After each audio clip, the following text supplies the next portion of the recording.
Welcome to She Sells Radio. I am personally very excited for today's conversation because if you have followed me for any amount of time, you know I love talking about quantum leaps. And anytime in my sales, in my life, in my business, when I have quantum leaped, and there have been many times when I've been stuck too. So that's definitely part of the story. But anytime I've quantum leaped, it has not been from working harder. It has not been from just out hustling. In fact, those were the activities and the ways of being where I stayed stuck. When I have truly quantum leap, it has been from going inside and learning how to rewire and shift the subconscious programming that was keeping me stuck at a certain level to start actually seeing and believing that what I wanted was possible. And so, what I really now teach and believe is that your results will never supersede your identity. And so, today we get to go in depth with an expert in reprogramming the subconscious mind and how you remove limiting beliefs that could have persisted for most of your life. So, my guest today is Joel Bein. He's the founder of Human Liberation, and he shares a revolutionary approach to removing negative beliefs from the subconscious mind, which I'm very excited to hear about, freeing people from their unwanted thoughts and emotions. So, Joel, welcome so much to the podcast. I am very excited to dive in with you today, and I'm ready to take notes because I know that I'm going to learn so much too. So, thank you for being here. My pleasure. I'm excited to be here. Amazing. So, we get a lot of reach outs for the show, and when and most of them, I'm like, nah, it's not a fit, or we don't have bandwidth.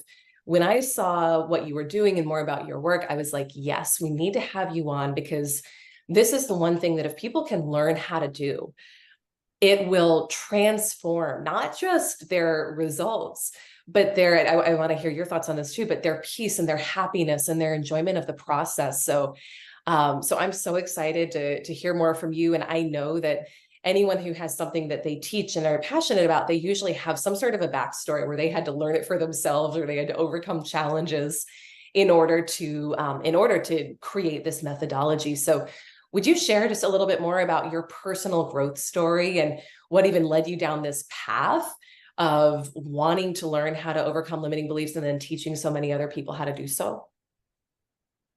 Yeah, absolutely. I mean, it's funny. My personal development story started early, I think, age 18, 19. I just found myself starting to gravitate towards podcasts about parenting philosophy and psychology and thinking about how it is, how is it that children are raised in this culture, right? And thinking about how how can we create a healthy world for adults by focusing on the fundamentals? The fundamentals are how children are raised, right? We build these habits that start in childhood. I've always been interested in fundamentals. I'm a classically trained musician, very passionate about that as well. And so you need to know your scales, you need to know your fundamentals, you need to know the basics. I've always been interested in the fundamentals and getting to the root of things to actually solve the problem and actually build healthy habits and healthy ways of being.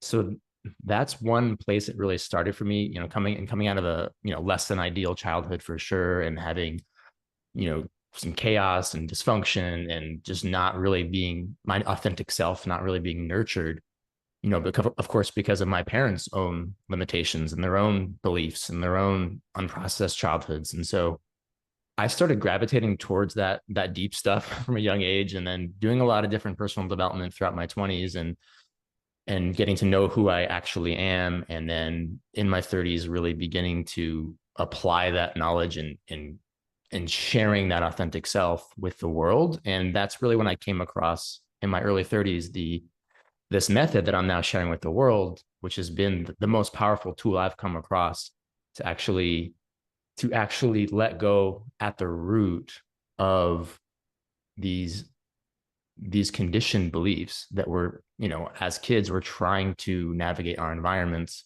We're trying to get connection and love and safety and so forth. And so we create stories to make sense of things and get those needs met, but then they become baggage.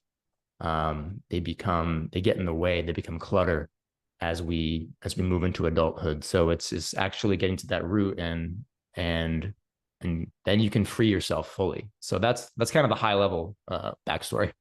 Wow. Yeah. Well, there's a lot of places we could go with that. And something that we'll talk today a fair amount about money, if you're game for it, Yeah, because for a lot of sure. our listeners are here and they're, they're either in sales or they're entrepreneurs. So they want to learn how to grow their money. And well, we'll talk money blocks too, but one of the things that really transformed my life was when I understood that the reason why I was wanting more money wasn't so much to have this like stack of paper sitting there, because money on its own without any sort of emotional impact doesn't really do anything for us. It was the freedom that I thought it would create. And to me, surface level, it's like, well, yes, it creates time and money freedom, and that's powerful. But at a deeper level, what I've really come to understand, and I'd love to hear your perspective on this, we'll go more into your story and your methodology too, but the deepest freedom that I personally feel like we're seeking is the freedom to be fully ourselves. Like when we're there, when we feel that to me is when everything unlocks. So you spoke about being your authentic self. And I think that phrase, I know for many years I would hear it thrown out. I was like, it sounded like a t-shirt, something nice to say, but I didn't really think it had a lot of value. I was like, how's that going to make me help me make more money? I don't really see a lot of value in it. And being someone who's been on this path and continues to be on this path, there's amazing things that unlock when we actually tap back into like, who were we in childhood, and who is our authentic self versus the false self, right? And start to close that gap. So share a little bit more about this concept of the authentic self. And if someone's listening, how do they know if they are showing up as their authentic self or if they're not? And why do we want it? Why do we care? Right? For someone who's listening, they're like, I care about the bottom line. They're at least 5, 10 years ago. Why do they care to start really showing up as their authentic self, and what would change or transform in their business and their sales? I hope that question makes sense. It's a lot of questions. And Yeah. Well, I like that you said, what's the purpose of money, basically? What's the mm, end game? I mean, it's not money for money's sake. It's to create a flourishing life. It's to create freedom. It's to have certain needs met so that you can be happy. Like, what's life for? It's to be happy, right? And I see happiness as how many of our needs can we get met at the highest level, right? So we have a need for security and freedom, and we also have needs for connection, and we have a need to be seen, right? So it's funny. Yesterday I was listening to this podcast, and there was this guy who he's worked with billionaires throughout his career, and he was relaying the fact that there are many billionaires or people who have $1 billion who wish they had $2 billion. mm, And the reason that is because they have inner things that they haven't solved, right? It's the inner game. And at the end of the day, you could have all the money in the world, but what's the point of life, right? So if you're lonely, if you're not being seen for who you are, if you're not expressing who you are, then you're not going to be flourishing, right? So if you zoom out and say, how do I create a true, Michael Ellsberg and Brian Franklin, their book, The Last Safe Investment, they talk about true wealth. True wealth is not just financial wealth, it's all the wealth. It's social wealth. It's feeling like you can express yourself. It's having experiences that are meaningful, all these things that create a flourishing, abundant life. So yeah, I mean, authentic self, I think if you tune in terms of how to know if you're being your false self or a true self, one thing that comes to mind is just when you're having, conversations with a close friend or a romantic partner, like, do you notice anything in your body that's feeling mm. guarded, right? You want to, maybe this part of you wants to express yourself. You want to say what you actually think, but then you hold back, Yeah. right? Because there could be you sit on your needs, for self-expression and self-assertiveness, right? And you hide, and this is, I know this very well because much of my life I've done this, but you hide that actual self-assertiveness so that you can at least ostensibly create that illusion of I'm gonna stay safe and connected if I don't actually disagree here, or I don't actually show up as my full self, right? Hmm. So that's kind of the one way to think about it. So you said you sit on your knees, right? Did I hear that correctly? Yeah. That speak more. I think this is so powerful and so important. There's some follow-up questions I want to ask, but I know I've had that experience many times. And like I said, like I've grown a lot in this area, and I'm still like every day I'm noticing ways in which I'm like, oh, I held back there and I wanted to say something. Or so I don't know that this work ever ends. But that sitting on your needs really spoke to me the way that you put it, because that feels very clear. So what does someone, if they notice they're doing this, what do we start to do? I know you've got a methodology, and so I like, obviously people would want to hire you to go deeper in this if they want to have the full experience, but can you speak a little bit to how do we start to unravel that way of being, and what is the way that you approach this with clients when they've maybe had this pattern for most of their life? How do we start to feel safe to actually show up and be visible and be seen as our most authentic selves? Yeah. The discovery process of figuring out what beliefs the subconscious mind has is the most important part, because I can connect with someone and we can clear any belief for them very rapidly. The question is, what's the belief that's causing you the most issues in your life, in your patterns? So if that's a fear of, let's just take that same example of self-expression, fear of self-assertiveness. Again, I start with the body. Like, okay, we have this pattern when you're talking, let's just say you're talking to your husband and you notice that you feel guarded in that moment. Okay, let's start with that. Now let's connect to the body. The body is feeling this guardedness, this fear. Okay, often I'll ask clients, if that fear or guardedness could speak, what would it say? And that gives us the chance to see this fear, this feeling as a separate part of you. So understanding that the psyche is sort of a family of parts of ourselves. Part of me thinks this, part of me feels this. And seeing, okay, it's not that I'm fearful. It's there's this part of me that's fearful. And so then we can kind of have that perspective. Oh, this is this part. Oh, and that part is coming from my past experience. Right. Mm. So then we begin to dialogue with the part just to understand what the actual beliefs are, the actual root concepts that are filtering reality. So there could be a belief that I'm not assertive, or it's not safe to express myself, or I'm not good enough. I'm not good enough. In my experience working with dozens and dozens of people, is the most common belief I think people have in the world. So if we can actually identify the conceptual, the language that spotlights the actual concepts the part of you is believing, then we can work this process and clear the belief out. But it's really starting with the body oftentimes, and starting, what is the pattern I have now?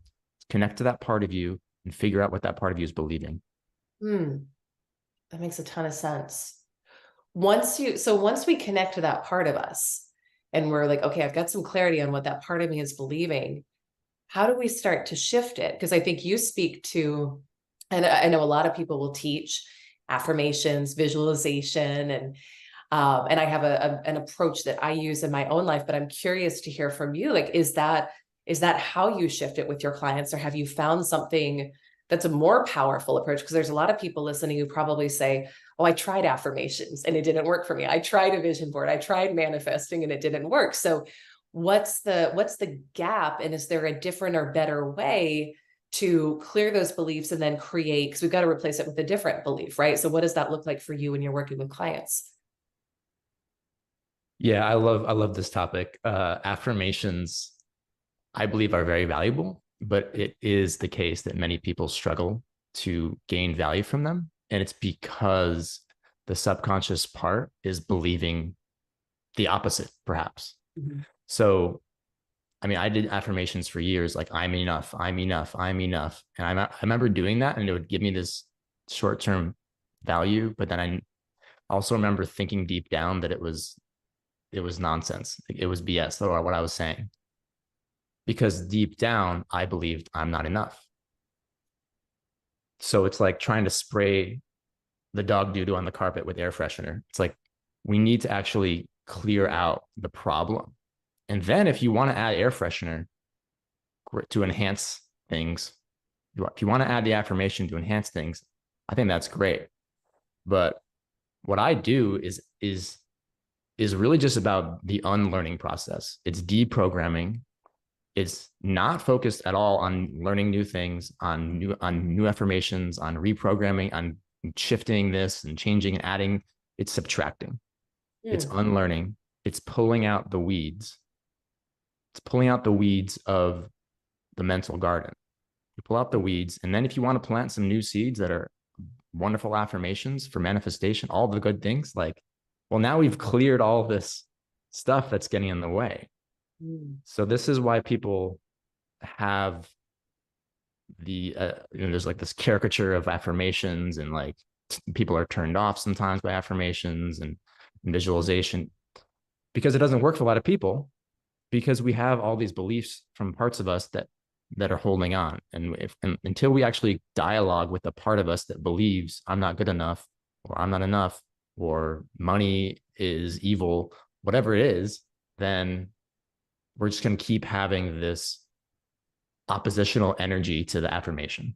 That's something I've been really thinking about in my own life lately too, and for my clients too, just this experience of like split energy, which I think so many people listening, if you're conscious and if you're paying attention, you may notice in your life where it's like, I want this thing and I feel this pull towards this thing, and I feel bad for wanting it. I make myself wrong.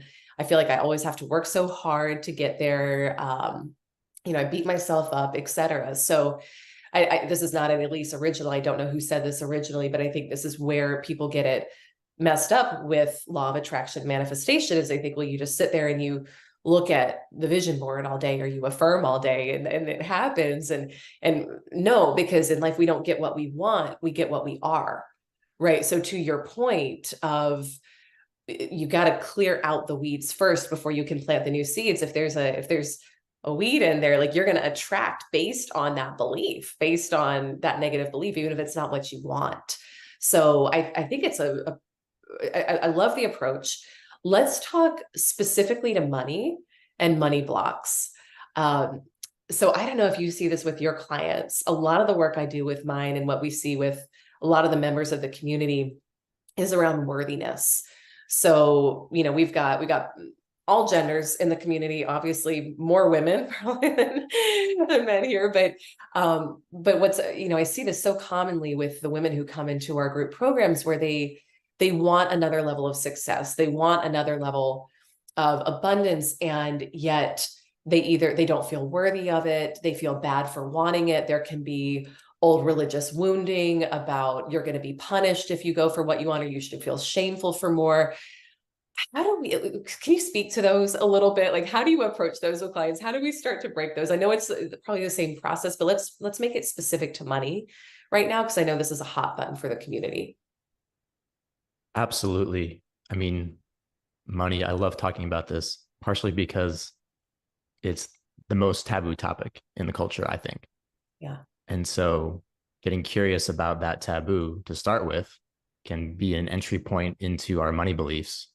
Again, all the subconscious mind. You might know that you're worthy of success and abundance and prosperity and being rich, and you want those things, and that's so amazing. And then these deep childhood parts are attached. I mean, for me, I grew up in a family where there was no exposure to business. I didn't even know anything about entrepreneurship business until my early 20s.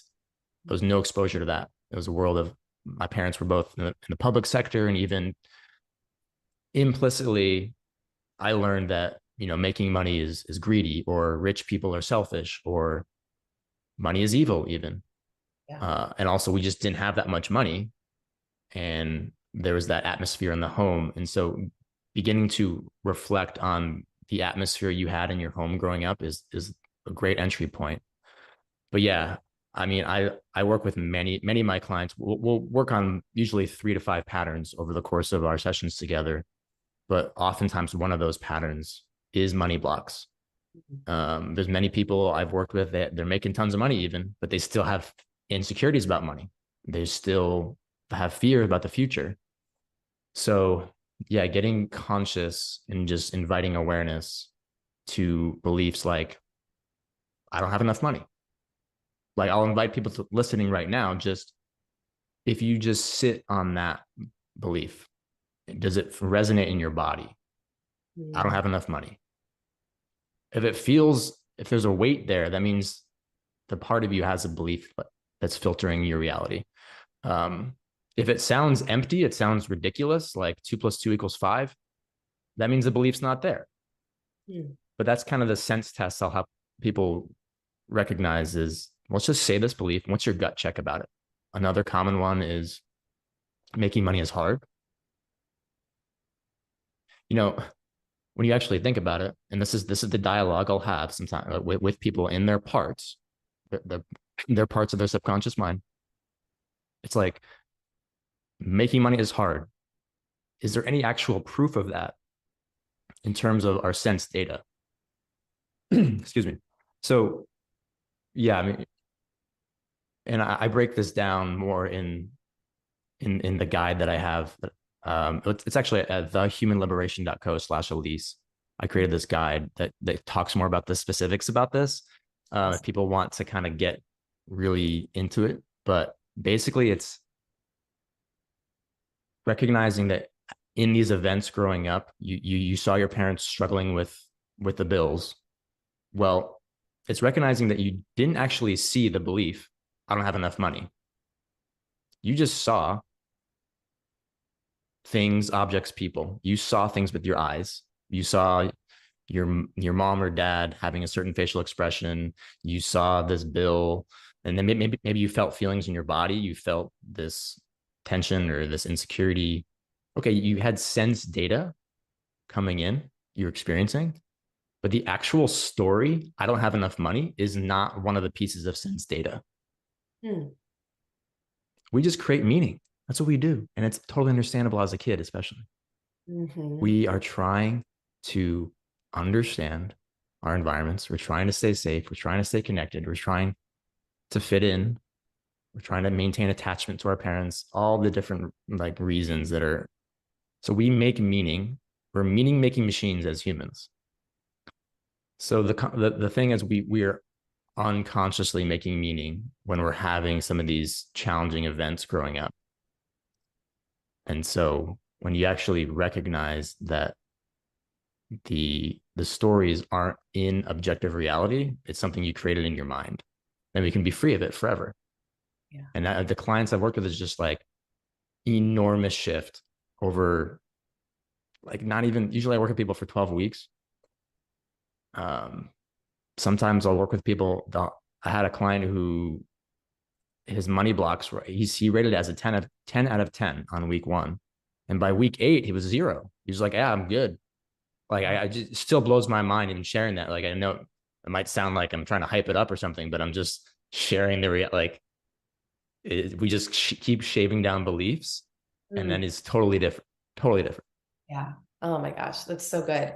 And I love everything you're saying, because it's very aligned with the teaching that has changed my life and the work I do now in my own life and with clients too. And I want to just come back to something and make sure that I'm hearing this the way that you're meaning it too. So for everyone listening, what I'm hearing you say is, how do we know if we have a limiting belief? How do we know if we have a subconscious pattern that's holding us back, right? We check in with our body, and if it feels, you use the word, I think, heavy, like it's weighing you down, that's an instant awareness that I'm thinking, so this is the way I think about it, like I'm thinking something that's not actually true for me in this moment, or that doesn't have to be my highest and best truth. It's in conflict with what I think about, like my best or highest self knows and thinks. So that's the trigger, is that feeling state in the body, and you're giving different language to it, which I appreciate. So am I hearing that right? Is there anything you would add on to that from what I said? Yeah, I love integrating the body and the mind. It's like, let's just start with the present moment. What is the experience you're having? Now that that feeling in the body, that guardedness, that, maybe for me, I had fear about sales specifically, and being on a sales call and being in that moment where you're making the pitch, you're saying, okay, would you like to become my client? Would you like to do this partnership? Whatever. And feeling that like little twinge of anxiety, right? And then that's the clue. That's the clue. Okay, what do I have to believe in order for this anxiety to be occurring? What is internally the actual cause? Because the experience, the sales call is just it's just the external circumstance. It's not the cause. The cause of your anxiety is from deeper. It's from your past. Yeah. So I had a belief, again, that I just had sort of absorbed through osmosis in this culture and in my family as well, that sales is dishonest. This is a big one, I think, because we don't hear about sales in school. It's just like implied that sales is sleazy or whatever it is. It could be sales is sleazy, sales is manipulative, sales is dishonest, sales is greedy. So there's a lot of that. There's a lot of that in our culture. And so again, we might consciously know, people listening, you're experienced in entrepreneurship or sales, and sales is about being authentic and being honest. And if you actually want to have results, you need to build that. But the question is there any part of you that's holding on to something from the past because you absorbed it through the culture? So that was a big one for me. The sales is dishonest. That's huge. I would imagine everyone listening has heard that. I mean, what's the most common analogy? A used car salesman, like, no disrespect to anyone who's listening who sells cars, right? But it's just that conditioning. And then I know so many of our listeners can relate, and we got a lot of listeners who are entrepreneurs or sales professionals. You go into it because any number of reasons. Usually you want to help people, you like what you're selling, and you like the idea of the abundance, right? And the opportunity for freedom and all of that. And so it's a beautiful way to live. And yet if we're held down by that belief, or that you talked about perception, right? It's like this veil that's kind of clouding our perception when we're on the sales calls. It's kind of like you've got this ankle weight that you're just like dragging along, right? And that you're always moving slower than you could. That's sometimes how I think about it. Speak a little bit more, Joel. I'd love to go a little bit deeper into the hustle culture and the conditioning that to be successful, we need to be working 24/7. And this is, I remember when I was coming up in sales, I followed a sales leader who talked about, like, if you have any white space on your calendar, it's the devil. And so I got into this cycle where I would get up at 2:00 in the morning. I'd go to bed at like 11. I was burning the candle at both ends. I was working all the time. And that was actually the season of my life where no matter what I did, I couldn't break past the low 6-figure mark.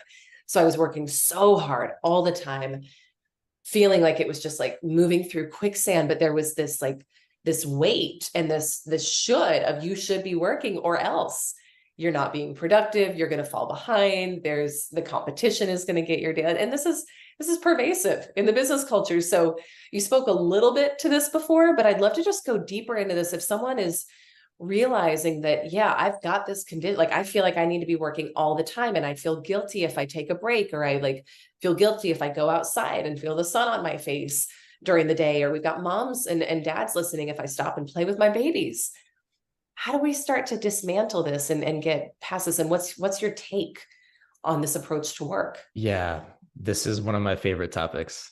Because I'm a big fan of what I call high performance loafing. There's a great loafing. Yeah. Okay. There's an author named Daniel Coyle who wrote the book The Talent Code. And he talks about how skill has grown, and he went around the world studying high performers such as elite tennis players and soccer players and musicians, and he was trying to figure out, how do these places build talent? Anyway, he had a blog post some 10 years ago talking about the importance of rest. In all his research, the top performers in any area of life actually work very focused for a finite number of hours, and then they're resting and they're getting tons of downtime. I mean, historically, someone like Charles Darwin was like working, I don't know, he would work 9 to 12 in the morning.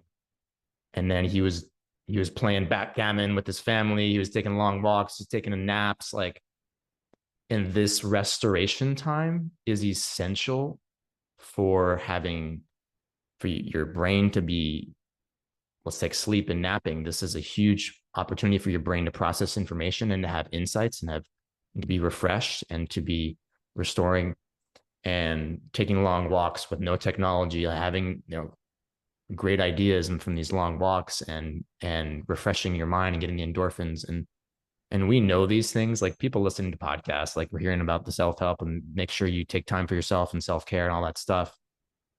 But then we have these subconscious beliefs because we've been conditioned. We're just a product of our conditioning. And like, I'll just zoom out for a second. Like, I just want to invite compassion right now for everybody. Like, we're growing up in this, when it comes to work specifically, this work hard for the sake of working hard, this like puritanical, like it's baked into us. And like, just forgive yourself first at a meta level for Yeah. this wheel that you're on, because it's very hard. I've done a lot of belief work on myself with this, and there's still beliefs that I haven't found yet, I think, because there's so many different ways that we are, so many different spellings, if you will, different beliefs about work ethic, that we want to uncover. But like, what makes me worthy is working hard. The way to be successful is to work hard. um, Making money is hard. I'm not doing enough, I should be doing more. This stuff, it gets instilled and installed into us through this culture. And so that first step is to just invite some self-acceptance, I think, for that wheel, that this sort of cycle that we inherited from our parents and inherited from their parents. And like, but we actually know that what matters for creating value and creating results is just that, creating value and creating results. It's not about how much your body is straining itself. Like, isn't there a distinction between doing valuable work, being productive, and straining your body? Like, is it really necessary to have this physiological experience of distress in order to create value in the marketplace? Like, that's just sort of like a high level rhetorical question for people. And then when we actually investigate, at this level of specificity, we connect to these subconscious parts and see what beliefs they have. But yeah, I'm pretty passionate about this one because I want people to enjoy life and have that time, that downtime, and take care of ourselves. But I also don't want to, people often will try to swing the pendulum the other way and focus on self-care, and then not do the hard work meaning like concrete work, like tangible results producing work, which is also a form of self-care. Like, doing the thing that you want to do that's going to move your business forward the most and create the flourishing life you want is a form of self-care. So yeah, I could riff on that for a long time, but Oh my gosh. Yeah, man, it's funny. It's like, even as you talk, I had a visceral physical reaction and like swelling up in my eyes, because I know this conditioning is yeah. so deep, right? It's so deep. And I see this even with, we've got a 3.5-year-old. And even over the past couple of weeks, he started to bring home art from school and say, look, I worked so hard on this. Or he'll be playing with a toy, and he's like, he made me a necklace the other day. It was so sweet. And he's like, look, mommy, I worked so hard on this. And it's been interesting.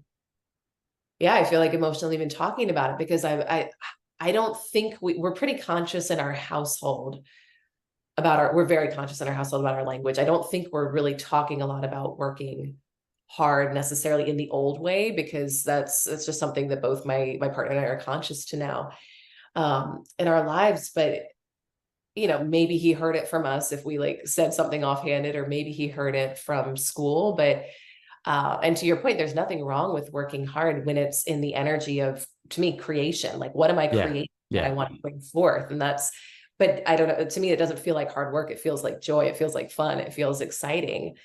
But just to see him start to say that, I'm like, man, this is interesting how early this shows up. And all of us had it. So yeah, it's wild, and it's a game changer. Let me ask you this, Joel, and I know you put together a great guide for our listeners, which I appreciate. So we'll have you share that again at the end. But is there anything that I haven't asked you? I love this topic. Is there anything I haven't asked you that you think is important for our listeners to know, or is part of your approach to freedom? And I love what you do here. I love the focus. So is there anything that they should know or that I haven't asked you that you want me to ask you? What comes to mind is just emphasizing that this approach that I guide people with, it actually permanently eliminates the subconscious limiting belief in 99% of the time plus. It takes about 20 minutes. Sometimes it takes shorter. And when we actually have this dialogue with the part of you that believes the thing, then the belief's just gone. Like Santa Claus isn't real anymore. Mm. And you might have meta beliefs, like hearing that's not possible. And I invite awareness about any beliefs about change, that change can't be fast. Change has to be hard. I usually start with clients the first session. We start with change blocks. Mm. If there's any blocks that nothing I do works, it's not going to work, or I can't change, then we free people of that. And then there's all this excitement. Oh, I see that those beliefs just evaporated. Now Mm. what else can I let go of? So, and again, just take the Santa Claus example. Uh, Almost everybody growing up, we just have this story going. The Santa Claus is real, and it's like a whole thing. It's a big deal, and we believe it. And then when we actually realize it's not true, it evaporates. It's not like a year later, the next Christmas time, you're reevaluating your stance on Santa. It's just gone forever. So yeah, I just want to emphasize that it's not, what I'm doing is, it's just guiding people to unlearn, to eliminate, to let go, to declutter, whatever word you want to use. And it's pretty simple. We don't need to like have these, okay, now I'm going to have this whole plan for what I'm going to do to change my life and muscle through this comfort zone issue and make these changes in my life. And here's my new routines that I'm going to set up in order to transform. And here, I just work with people. People just show up for an hour, and we clear several beliefs each session, and their whole life's different. And then they come back the next week, and it's just, everything gets better automatically because the beliefs are gone. Mm. So, and again, I mean, I'm trying to come across as genuine as possible with this, because I understand that there could be skepticism about that. And I was skeptical the first time. And like, by all means, like, I'm a huge proponent of critical thinking and think for yourself.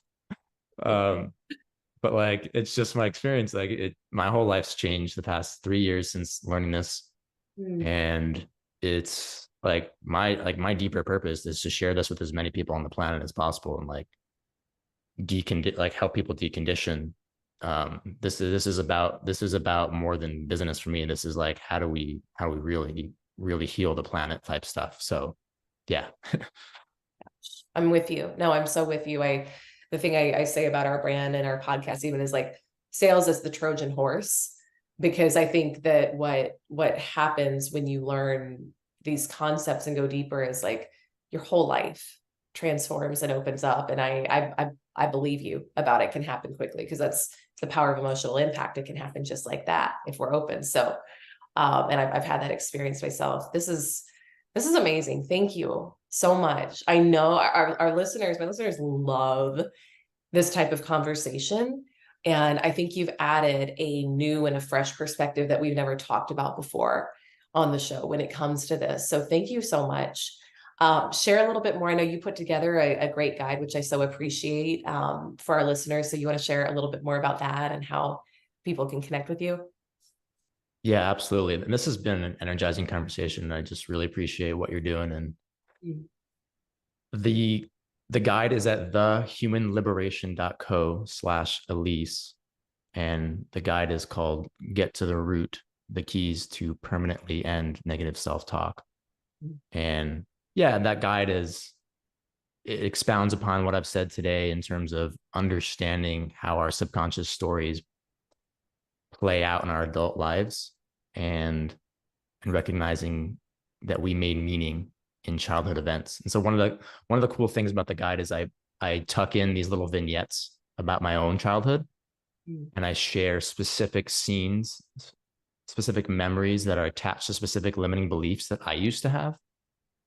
And hopefully that can be, you know, um, instructive or valuable for people to just see that I've gone through this, and I've had uh, less than ideal childhood and things like that, and so much has changed for me. So yeah, you can download that guide, and then also once you download the guide, you'll also have the chance to book a session with me. And I'm just being as abundant as possible as I build this business. And the way I'm doing it, at least for now, is that I'm just giving people a gift session Mm. where I'll give you, we'll kind of do an inventory of what beliefs are causing patterns in your life. And then we'll actually do this process. I'll clear one belief for you. So that's totally a gift for you. Amazing. So once you go to that URL, you get the guide, then you'll have the chance to book a call with me as well, if you want to just try this out. Awesome. That's awesome. I think you'll get many calls booked. That's amazing. Thank you. Thank you so much for that. Thank you for this conversation. And I'm really, really glad we're connected, and I'm excited about the work that you're doing, and what you brought today. So thank you. My pleasure. And thank you. I love your vibe, and I love the abundance that you are inviting into the world. And so I think, like, yeah, this sort of combination of all this healthy manifestation, visualization, affirmation, conscious abundance creating, law of attraction type stuff, combined with letting go of the negative stuff, is just an absolute superpower. Like, I love doing the visualization. But I've read several of these law of attraction books, and like I love teaming that up with the belief work. And so yeah, really excited for what's possible for people as they learn about these ideas. Yeah, it's so powerful. Oh my gosh. Thank you, my friend. And to you, my listener, go connect with Joel, get his guide. We'll link it in the show notes. And I'm confident that you have, I think, I know I certainly have a newfound level of openness for what's possible and what can open up in life as we get clear and free from these old restrictions and limitations that have been ruling the show for many of us for most of our lives. So this is such a great conversation. As always, thank you so much for being a listener of She Sells Radio, and I'll see you on our next episode. Bye for now.